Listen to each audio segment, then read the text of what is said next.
Hello, here's a little demonstration of how I used a pottery wheel to spin my radius dishes for shaping the side rim assembly of my guitars.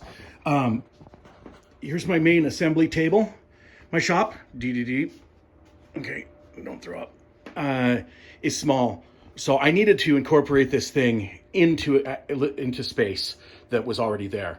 So I made it fit in with this little interface plate I made flush with the surface of my table. That's really handy because when it's not in service, it's almost like it's not in the shop at all. That just involved making a very specific height little table under here, a little plinth for this pottery wheel to sit on. And this is like a serious pottery wheel. It's made by Shimpo.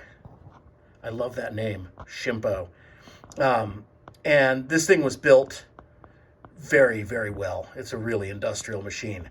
I was fortunate enough in that I have some friends that have a pottery studio, and I asked them if they had an old one they might be willing to send, and they said, we have one that doesn't work that you can have.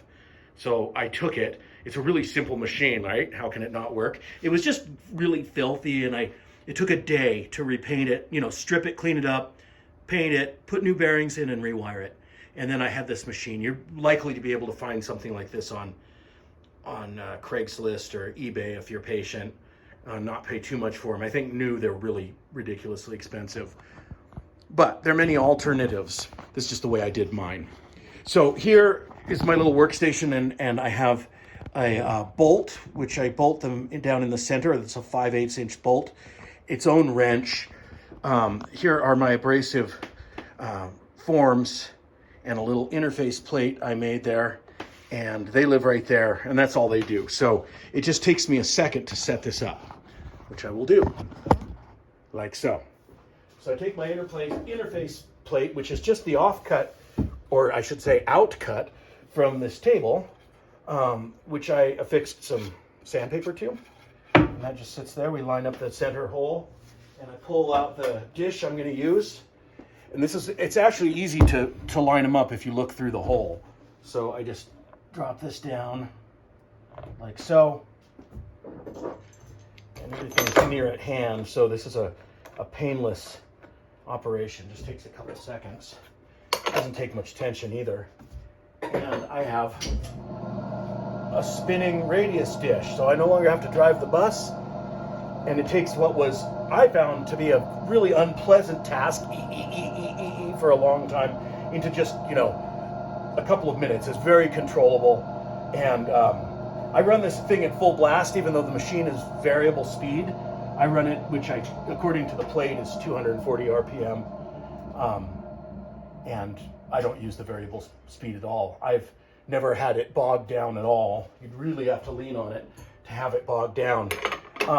I just made hole in the middle of an existing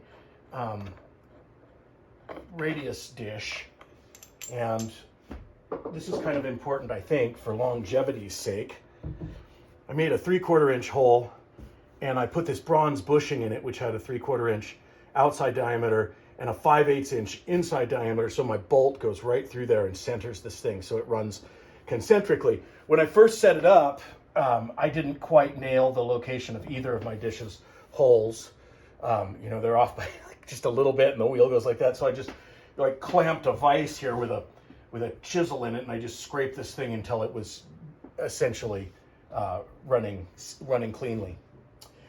So that's it, man. That's all there is to it. It's a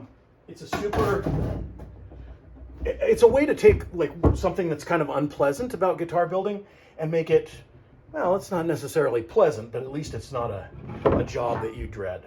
So I hope that illustrated the principle. There's a lot of ways you could do that, but that's just the way I did it. So there you go. All right. Take care. Bye.